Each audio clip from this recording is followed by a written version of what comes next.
Hello, good evening. Thanks for being with us tonight here on The Hill. I'm Blake Burman. This is The Hill on News Nation. Vladimir Putin, soon set to be on American soil, speaking today inside Russia. And here in Washington, President Trump today with this prediction. I think very important for Russia, and it's going to be very important for us, and important for us only that we're going to save a lot of lives. I think President Putin will make peace. I think President Zelensky will make peace. We'll see if they can get along, and if they can, it'll be great. Also tonight, the president continuing his crackdown on crime right here in the nation's capital. We'll show you the new numbers and the new movement. Plus, this new move from that guy right there, the California governor, Gavin Newsom, why he's calling for a new election in California, is taunting of Trump continuing as well, by the way. And another dueling duo, we didn't think we'd be at this point, but here we are. Hunter Biden, Melania Trump. What Hunter is saying tonight about the First Lady and the billion-dollar threat. But first tonight, here from The Hill, we are live in Alaska, a live look there in Anchorage. We are also live tonight in Ukraine, ahead of the face-to-face meeting between President Trump and Russia's Vladimir Putin. Our Robert Sherman tonight on how Putin is playing this up. But first to our Kellie Meyer live on the ground there in Anchorage. Kellie? Yeah, hey there, Blake. President Trump feeling cautiously optimistic about this face-to-face tomorrow right here with this beautiful backdrop here in Anchorage. But critics are saying that everything here is already pre-baked Alaska. So President Trump speaking today in the Oval Office saying that he will know within the first 2 to 5 minutes whether this is a good or bad meeting. He says if it's a good meeting, that there will be peace soon. He also mentioned how this has been much more difficult to solve this war than he had thought when he came into office and wanted to solve this on day one. There's also speculation here that President Trump will give Putin access to Alaska's mineral resources. President Trump saying today we'll see what happens. Critics again say that Trump is giving away too much with this visit, having it here on U.S. soil, and they don't think that he's going to put Ukraine first. Take a listen to this. All I want to do is set the table for the next meeting, which should happen shortly. I'd like to see it happen very quickly, very shortly after this meeting. I'd like to see it actually happen maybe in Alaska, where we just stay because it's so much easier. But I think that it's going to be very interesting. We're going to find out where everybody stands, and I'll know within the first 2 minutes, 3 minutes, 4 minutes, or 5 minutes. And we'll be heading over to the joint base where the two will be meeting tomorrow. The two leaders meeting face-to-face, one-on-one there. We are on the eve of this historic moment to find out whether or not the president can cut a deal here in Alaska. Blake? Kellie, what a view behind there that you have in Anchorage tonight. I got to imagine that the folks there on the ground, this is a bit different for them, not used to all the attention. Two presidential visits, especially this fashion, the way that this is all playing out. What are they saying there in Alaska tonight? Yeah, and even when we were on the joint base earlier, talking with folks there, I mean, just think about the speed at which this came together too, Blake. I mean, just finding out last week when he announced that this was going to be happening in Alaska, and then we found out that it was going to be at the joint base, the speed at which they had to get together and get the security. And of course, they're doing it at the air base or the joint base where there's already a lot of security. But folks there, surprised, but a lot of people, excited and curious to see what happens here. But of course, Alaska has that historical significance. It was previously Russian territory and then sold to the U.S. So there's a lot of parallels here. And even the president saying it's a good place for even a potential second summit, which could include Zelensky. Blake? Yep, we'll see if it gets there. Kellie Meyer live for us tonight. In the last frontier, Kellie, thanks so much. Now to the other part of the world. Our Robert Sherman live tonight in Ukraine on what the world leaders are saying in that region. Robert? Hey there, Blake. Well, it's a different story out here in Ukraine. Just a few moments ago, we had air raid sirens going off, and the clock is now just past 1 o'clock in the morning here, which means it's officially Friday. The day of that summit has already arrived here in Ukraine between Russian President Vladimir Putin and President Trump. And this is the day where the president says it's all about determining, are the Russians for real Or is this all smoke and mirrors? Well, today, Russian President Vladimir Putin said they are coming to Alaska earnestly, and they do believe diplomacy can prevail. Here's the Russian president today. The current American administration, which, as everyone knows, is making, in my opinion, quite energetic and sincere efforts to stop the hostilities. But Ukrainian President Vladimir Zelensky not sold, warning President Trump of the possibility that Russia attempts to deceive him and emphasizing they have no intention of backing down or giving Russia any awards for their invasion, namely in the form of territories. What you are watching in eastern Ukraine tonight, Blake, is an intensification of the fighting taking place in the Donetsk region. And the Ukrainians are gearing up for the possibility of a large-scale offensive being carried out by the Russians in the days after that Alaska summit there. They believe Russia will up the pressure in the coming days and attempt to try and grab as much land as possible to bolster their negotiating position as these conversations proceed forward. Blake? Our Robert Sherman live in Kyiv, Ukraine tonight. Robert, thank you. Joining us now, Ambassador William Taylor served as ambassador to Ukraine in the George W. Bush administration, later as well in a different role, but similar one in the Trump administration too. And Mr. Ambassador, thanks for being with us tonight. Kellie just laid some of it out. Robert just laid some of it out. Two very different spots of the world. I don't think it was coincidental, and I'd love your opinion on the idea of what we saw today. Both President Trump and Vladimir Putin getting before the cameras and trying to make their own message heard. What did you take away from that? So, Blake, my sense is that President Trump has a real advantage going into these conversations. He's got cards, as he says. He has the ability to put pressure on President Putin to come to the table for a ceasefire.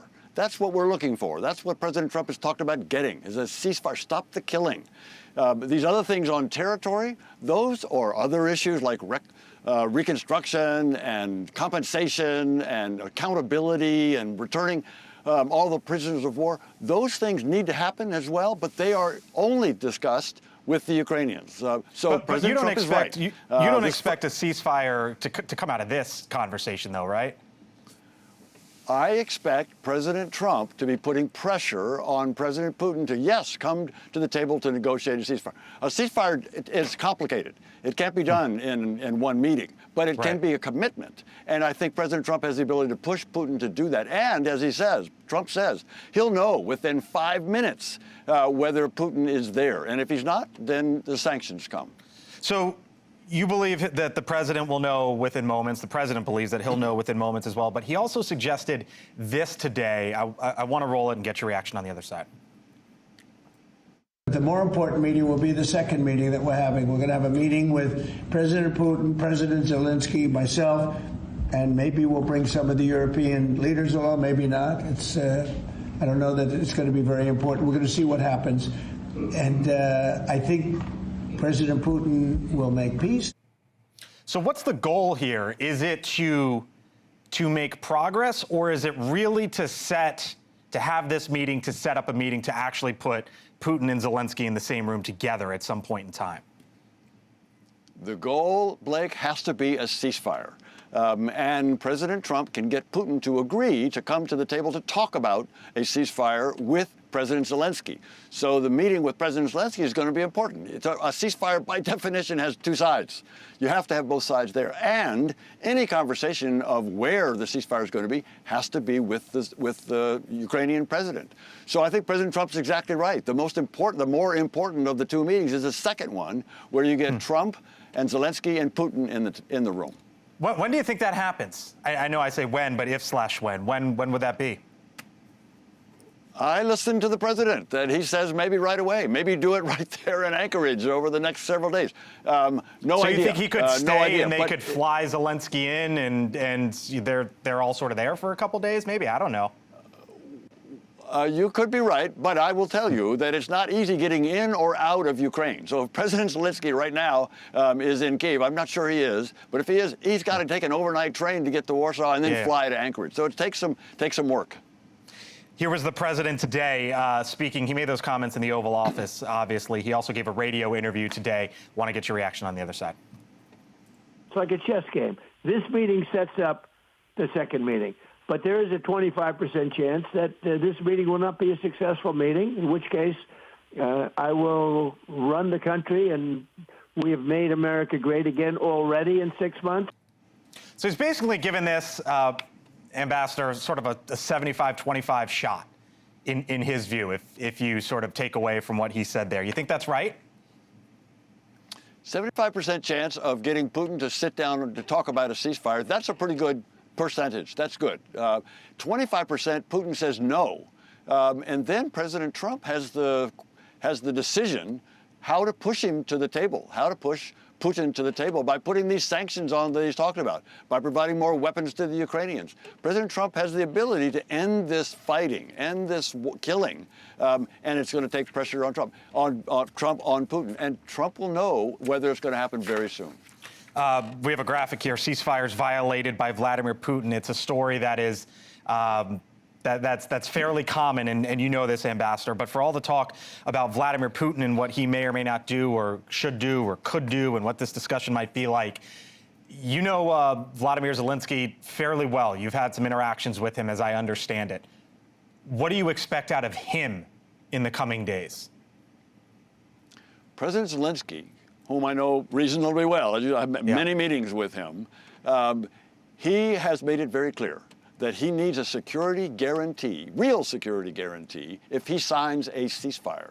He's worried, President Zelensky is worried, that if there's a ceasefire without a security guarantee, the Russians will invade again, just like your graphic just showed. Yeah.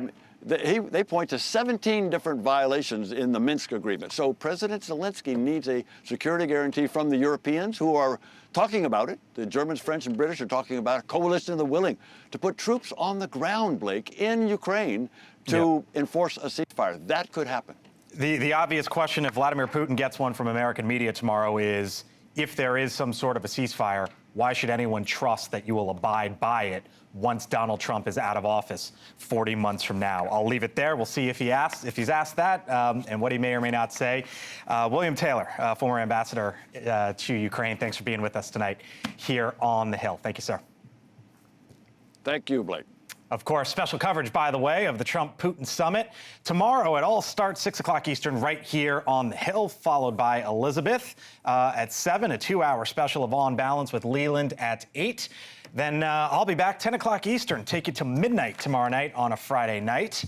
You won't want to miss it right here on News Nation. But before then, it's still to come tonight here on the Hill, the unlikely dueling duo, Hunter Biden, Melania Trump. The lawsuit and the not-so-PG response today from one of them. Plus this. No way. We'll fight him tooth and nail. Speaking of not-so-PG, that's Chuck Schumer. He says no, Trump says yes. Will the National Guard stay long-term in Washington? And is he trying to out-Trump Trump, that guy right there, Gavin Newsom, the California governor? Why, he announced a new election today in his state. And he is starting to write in all caps. I'm Blake Burman. I thank you for being with us tonight. We're back on the other side of the break here on the Hill in 4 minutes.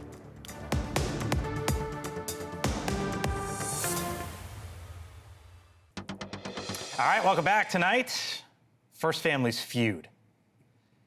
The rift between the Trumps and the Bidens now taking a new turn. The First Lady, Melania Trump, threatening to sue Hunter Biden for $1 billion over comments that he made in a YouTube video that was posted earlier this month.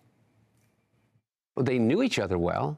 They spent an enormous time together. According to his biographer, is that Jeffrey Epstein introduced Melania. That's how Melania and the First Lady and the president met. Really? Yeah. Epstein made the intro. Yeah, according to Michael Wolff. All right, so that was Hunter Biden citing Michael Wolff, who had conducted numerous interviews with Epstein. Trump, for a long time, no fan of Wolff. A letter from the First Lady's lawyer to Biden demands an immediate retraction of the, quote, false, disparaging, defamatory, and inflammatory statements. We're here maybe to give you the platform to apologize to the First Lady for your statements that you made about her possible connection to Jeffrey Epstein. That. That's not going to happen. You heard it there. The former first son today refusing to retract what he said. Trying to make sense of all this, Scott Bolden, News Nation contributor, and Lauren Wright. Hello, Lauren, News Nation contributor as well. Professor, I'll get to you in a second. Counselor, let me start here because this is $1 billion threat. The First Lady says, take it all back. What does Hunter need to do? They need to start their own reality show, quite frankly. Okay. The lawyer's letter's not going anywhere. He could file suit. But Hunter Biden, you just ran the clip. Hunter Biden is repeating what's been said by not only Jeffrey Epstein, but by Michael Wolff already. In fact, he references Michael Wolff. And so when you have high-profile people who are public figures, the standard of proving defamation takes on a higher standard. You have to have knowledge of its falsity and then intentionally and purposefully publish it originally. Here, he's just repeating what's been written and what's been said. And by the way, what's so offensive in and of itself as to whether Jeffrey Epstein introduced them or not? Oh, you know, come on, that would be no. I mean, if I said Scott Bolden was, met someone through Jeffrey Epstein, you wouldn't want any of that. Well, I do white-collar criminal defense work, so I got a lot of clients I may not be connected to other than legally. Right. But on its face, it's just not defamatory, if you will. Other statements with it may be defamatory with some explanation. Lauren, you do a lot of work on celebrities. Obviously, the First Lady has been that among many things for quite some time. Hunter Biden going after her. It's just such a bad idea. I mean, why do it? Why do it? He's tried to sort of shore up his dad's legacy, and I think when he appears relatively unhinged defending the Biden administration and talking about what went wrong with the Harris campaign, people say, okay, I kind of get it. It's a son defending his dad, but why get into this? And if anything, my research on celebrities, including First Ladies, has taught me is you don't go after the First Lady. It never ends well. And I know Scott has the legal perspective. I don't have that, but I can offer you the political perspective. Not good for Hunter Biden or the Biden family. So, Scott, Hunter Biden obviously received the pardon, what was it, 7-8 months ago at this point in time, earlier this year. Is this him just thinking, like he feels that he's above everything at this point? Well, he can't be criminally prosecuted for what he was pardoned for. But listen, this is Hunter Biden not going after, not supporting his dad per se, but going after Donald Trump and Epstein and trying to settle some scores because he's been free now to speak post-Biden's presidency, and he's trying to settle some scores here. It sounds like he's going after Melania, but he really isn't. He's trying to link Epstein and keep that story going with Donald Trump, and Melania just happens to be a vehicle from which he can do that. I don't endorse it, but that's what he's doing. Lauren, I'm going to give you the last word here, and given your work on First Ladies, I wonder what you think happens from here.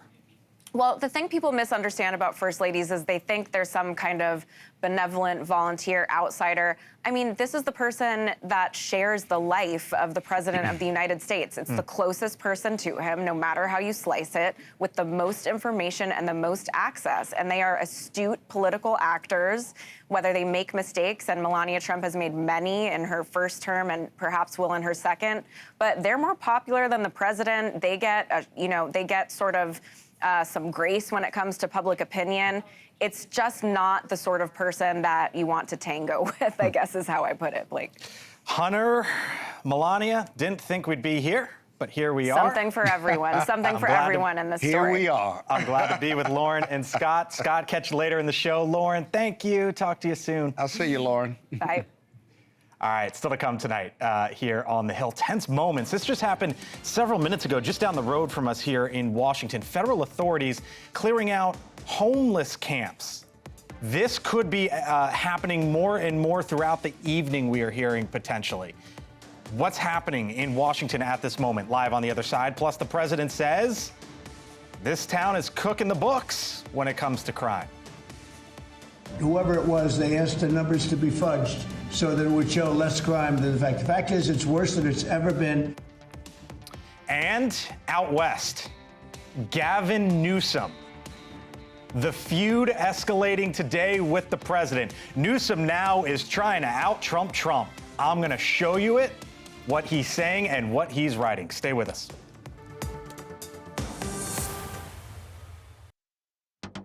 All right, welcome back here to the Hill. 6:30 here in Washington tonight as hundreds of federal agents, including the National Guard, now patrolling the streets of the nation's capital in a crime crackdown that President Trump hopes will be a model for other cities across the country.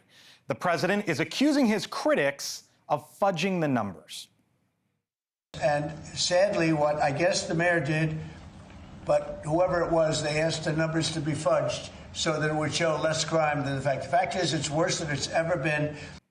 So we took a look at the numbers. Here's where things have stood really since the turn of the century here in the nation's capital. This is according to the Washington Post and the FBI. This is the murder rate. Again, taking you back to this January of 2000. Dropped, then about a decade ago, started rising, and then dropped again, okay? That's just the picture of the last 25 years or so. But I want to take you now to a similar story as it relates to vehicle thefts, for example. Here's the chart there. Again, dropped, picked back up, and now we've seen a little bit of a decrease. But this is the window here, the last 10 years or so, when you look at it, that you've had an increase and then that little bit of a drop there. Now the administration is touting arrests in just the last 24, 48 hours. Our Joe Khalil live in D.C. Joe, I hear there's a little bit of action there behind you. They're breaking up homeless camps? What's going on? Yeah, so we were given some notice that around this time that this would be part of this federalization of the D.C. government is to clear out all of the homeless encampments. Right now, in front of the Martin Luther King Jr. Library, Blake, it's one of the areas where you still have sort of an active encampment area.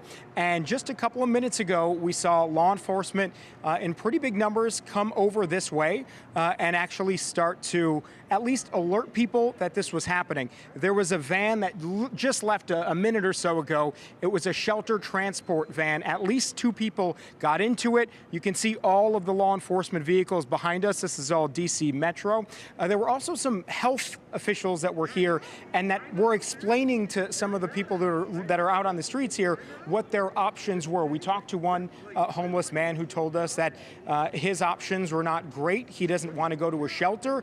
The sort of silver lining here, Blake, is that just a couple of days ago, DC did not have enough shelter space for all of the people to clear out these encampments. We are told now that they opened up some 200 extra emergency shelter beds. So that's a step in the right direction, but still going to be a challenge. These encampments have not been removed yet, but we anticipate, because as you can see here, and I'm going to just turn you around, all of the law enforcement that's present here, and again, it was a pretty active scene as they started to all come up all at once, that is what's going to happen, that these encampments are going to be taken away, and that all of the people who are sleeping here are going to be given that ultimatum to either go to the shelter, potentially if they don't face jail time or fines, Blake. Wow, our Joe Khalil live tonight on the streets in Washington here in our nation's capital. Joe, thank you. Joining me now, Mick Mulvaney, News Nation contributor, former Trump White House chief of staff, and Lindsey Granger, co-host of Rising on the Hill, News Nation contributor as well. Mick, hello, sir. Lindsey, hello, hello. How thank you doing? You both. I'm going to start with I want to start with you, Lindsey, because I was thinking about this today. This is being framed as a crackdown on crime. Right. And I'm watching Democrats push back on that, and I wonder if that's falling into a trap a little bit from your party.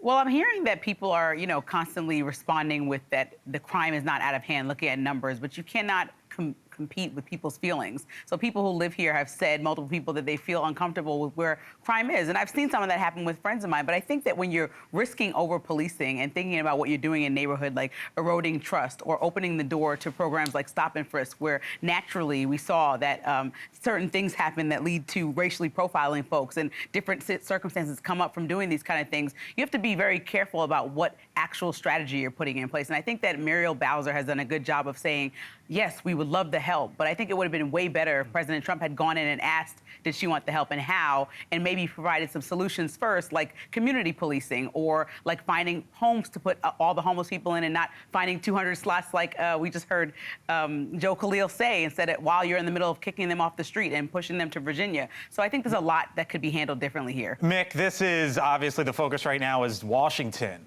but the president has talked about Los Angeles, Chicago, Oakland, Baltimore. Do you suspect he goes there? Well, probably not, at least not in the same way. Washington, D.C. is different. It's not an ordinary city. It's certainly not a city in a state. And the federal government controls the District of Columbia. Now, they have given some authority to local government through the Home Rule Act, and I get all of that, but this is a different thing. It is its own thing. But I was watching Joe Khalil's presentation just there, his report, and I couldn't help but think to myself this, Blake, and to Lindsay as well. If Muriel Bowser, the mayor of Washington, D.C., was doing this, would it be getting national attention? Would it be decried as something awful? Or would people be saying, you know what? That's a pretty good idea. Is it just because it's Donald Trump that some people think it's wonderful and some people think it's horrible? I got the feeling that if a Democrat mayor was doing this, everybody'd be okay with it. But also, Mick, you have to understand that you have to let local authorities govern, and that's the whole stance of the Republican Party. So that's the confusing part to me, because they also passed the Secure D.C. Act last year that Muriel Bowser signed off on, and that one was actually effective in reducing crime, getting us to the point that we are right now, which is a 30-year low for crime in D.C. So I don't understand why this is happening right now. It's just the confusion when you have places all over Tennessee that have much higher crime rates, or than just D.C. It's just an odd place to start, and it seems like a distraction more than an actual policy that's going to be put in place. To be clear, Muriel Bowser wouldn't sign off on anything that Congress did. That's not how it works, right? I mean, the Congress passes the laws, and Muriel Bowser, runs the city from time to time.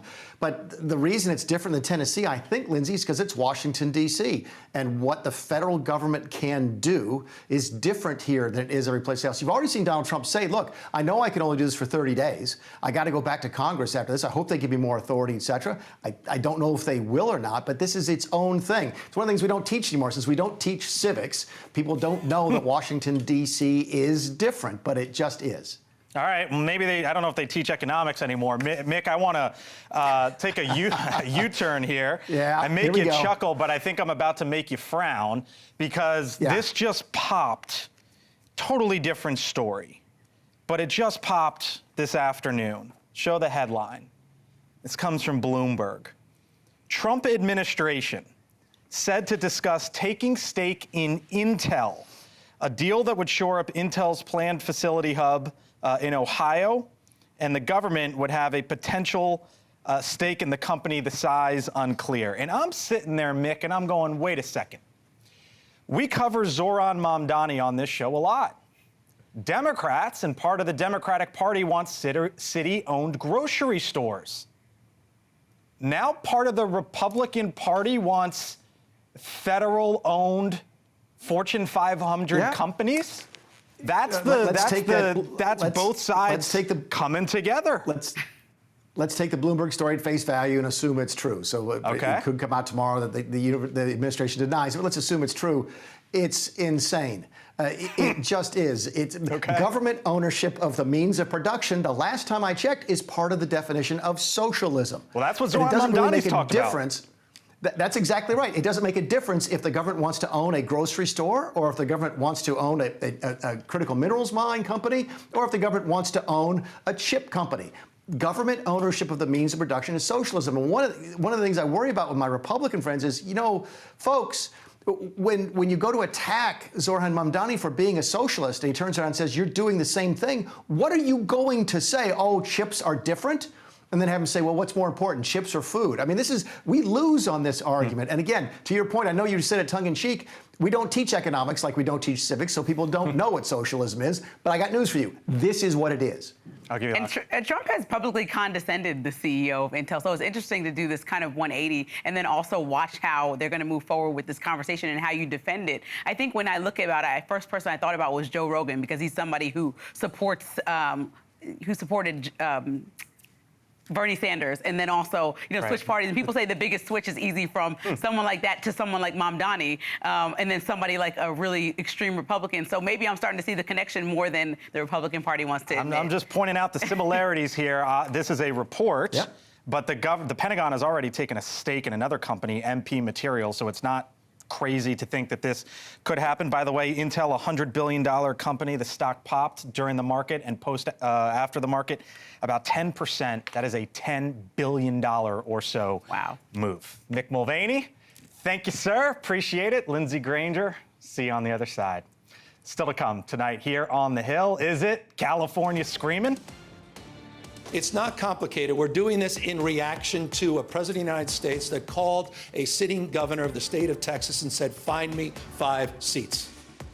He went before the cameras today. Governor Newsom unveiling his plan to try to counter Texas. A new election in the state of California. Is that coming? And why is he writing in all caps? Other side. News Nation tomorrow. All eyes are on Alaska for the Trump-Putin summit. We're live on the ground all day. Special primetime coverage starting at 6/5 Central. News Nation with every moment of this high-stakes event. The Trump-Putin summit tomorrow on News Nation. Governor of the Golden State certainly seems as though he's getting in the mud. Gavin Newsom says he's going to fight fire with fire by redistricting California. Pulling a little bit of a Texas two-step, but he says there's a difference. We didn't receive a phone call from the President of the United States to then quietly go in the back room and start drawing maps and legislatively try to jam them through against the consent of the people. We're doing precisely the opposite. We're putting the maps on the ballot and we're giving the power to the people. A new approach from the party that once claimed, when they go low, we go high. Now it seems like if you can't beat them, join them. And now Governor Newsom has taken it a step further, calling for a November special election on his redistricting plan. We have got to meet fire with fire. It's not complicated. We're doing this in reaction to a president of the United States that called a sitting governor of the state of Texas and said, find me 5 seats. That press conference ending just a little while ago, but it followed a 48-hour social media blitz in which Newsom went full Trump. Now President Trump might have bigger fish to fry with his big summit around the corner, but he also wouldn't be President Trump if he didn't comment. Asked about crime in D.C., the president defended his takeover in L.A. Los Angeles, you take a look. If we didn't go to Los Angeles to help this incompetent governor and a mayor that doesn't know what the hell she's doing, if we didn't go to Los Angeles, you wouldn't have a big part of it burned down. The other part of it would have burned down, too. Full panel here with me now. Scott Bolden back with me once again, News Nation political contributor. Elizabeth Pipko is here. She is the former spokesperson for the Republican National Committee. Lindsey Granger, of course, co-host of Rising on the Hill. And Lance Trover, former spokesperson for Doug Burgum's presidential campaign. Hello to you all. Thanks for being here. Gavin Newsom did a pretty big thing today, really in the last couple days. Here's the thing. Texas did its redistricting. Y'all loved it. Y'all hated it. Gavin Newsom's doing it. You're going to love it, and they're going to hate it. Anybody take objection to what I just said? It's still the race to the bottom, though. I don't think I support. No, but nobody takes objection to what I just said, though. Well, no? I'm objecting. I'm objecting, saying I think both are wrong to do this. You could have 500 or 600 House of Representatives when it's all said and done, if all 5 or 6 or 8 states play this game. And so I don't think it makes sense. What I do agree with Gavin Newsom is this whole thing of going high versus low. We just elected a guy that plays low ball. That was the old Michelle Obama quote. When they go low, we go high. And now your party's pulled a now we're going to try something different. We're going to go low too. So and see what happens. Did Texas Republicans just throw California Republicans under the bus? I don't think they did. I think they started what's going to be a very long journey for all of us for the next couple of months. I don't think this is going to stop in California. And I think they were smart enough to be prepared for that. Nobody thought that they were just going to have this happen in California or New York or someone else wouldn't respond. Well, Newsom is calling this the election rigging response. And so he says in 2030 he's going to go back to having, apolitical legislators bring this back to the census. But that's the thing. If it's an election rigging response, then you're election rigging. And it's like... Right. We want to have, it's not going to erase to see who could be the least Democratic. So I totally agree with you in saying that we don't want to be in that game. That's not the type of fight that you want to fight fire with fire about being undemocratic, right? And but he's really saying you should fight fire with fire. Yeah, well, in many instances, like those tweets, hilarious. The taco thing, hilarious. But I thought it was interesting. There's a poll out this morning. 2/3 of voters in California say they oppose changing the system because they've already spoken twice to this issue. The voters are the ones who put this independent commission into place. So I think this is going to be a little more difficult for him than he may think. But they have an option. Maybe, He's presenting it to the table to say, vote on this and tell me how you feel. Unlike in Texas, they're not even asking people what they want. And 95% of Texas's growth has been of people of color in the last few years, which is not represented whether they go left or right. Who are not in any registered. change. Right. It doesn't really affect the map at all. And But so he that's has been no the biggest choice. discrepancy. What else can the Democrats do about this Texas two-step and adding these 5 seats? They have no choice but to go to the bottom and fight low. Because if you just sit back and say, well, we're going to do a memo because we're going to be right on this issue and we're going to keep our integrity and put integrity in politics, there's no integrity in politics left. I want to show what Newsom's been doing. First post, all caps. Liberation Day is tomorrow. This is from his press office, but obviously he blesses this. Show the next one, all caps. You can read it there on the screen, but you know what he's trying to do here? He's mimicking, he's mocking, he's whatever you want the adjective to be, Elizabeth, Donald Trump. And I guess the question is this effective? We all know he's running for president. Is this effective? I personally don't think it is. I'm not a Democrat. I wouldn't be voting for him anyway. But look, everyone's trying something new. He's actually not the first to use what's happening in Texas, right? Pritzker did it first, and a bunch of Democrat lawmakers in Texas kind of fell for it and stood behind him as he launched his own presidential campaign. So everyone kind of sees through it. Everyone, including Democrats, knows this man is running. Wait, we have talked about him every single day for the most part since he started tweeting all caps or Xing, whatever you call it these days. Doing what he's putting stuff out there that sort of makes you talk about now. So that's it's effective then. That's the definition of effective. It lacks authenticity, though. People, to your point, people have tried to do this all the time. It completely lacks authenticity. Find your own shtick. Why does everybody try to copy Donald Trump? Have you looked at your president who you elected? Are you authentic? I'm just saying. He is the least authentic president in the history.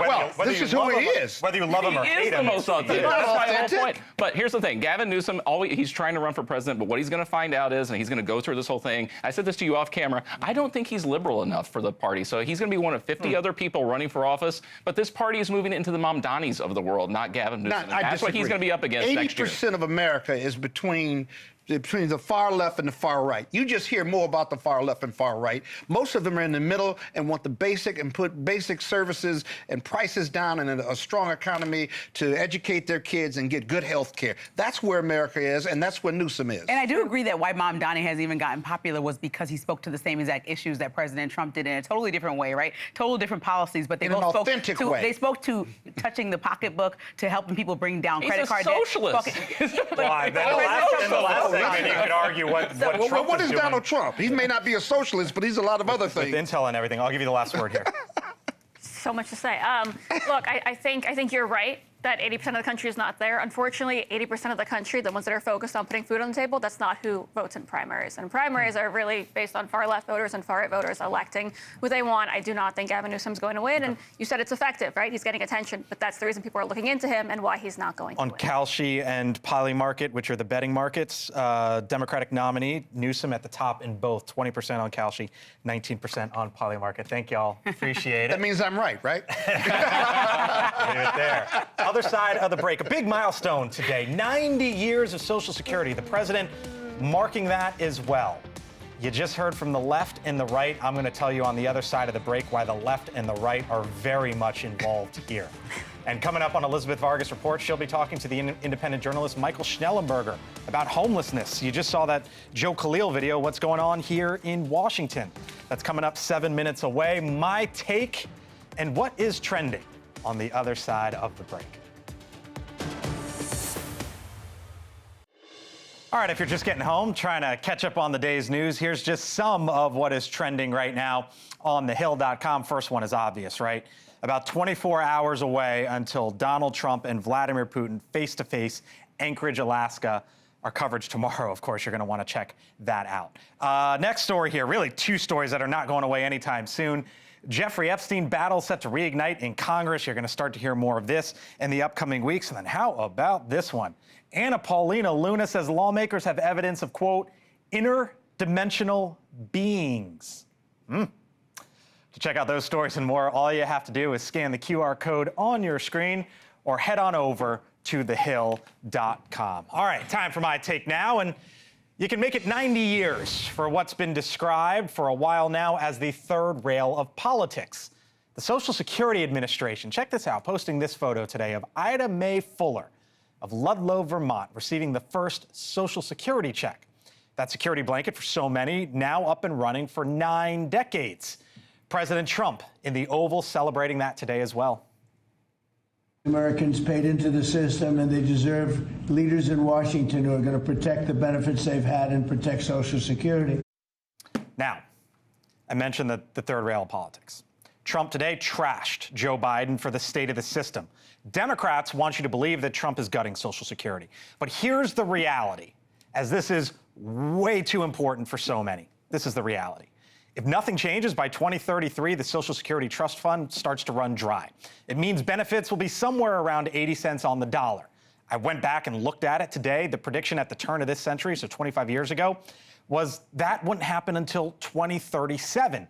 Translation, the last 3 Republican and the last 3 Democratic administrations have all punted, all of them, on serious and meaningful reform. I leave you with this to consider tonight. No matter who you are or how old or young you may be, I recently had a sitting member of Congress tell me that they don't envy whoever wins the 2028 presidential election. Why, you might ask? Because, as they put it, the victor will likely be the one to finally have to take this issue head on. That is what is before whoever is the next president of the United States. But as for this one, and the current one, it's going to be a big day in politics tomorrow. Vladimir Putin, Donald Trump with each other. I'm Blake Burman. See you then.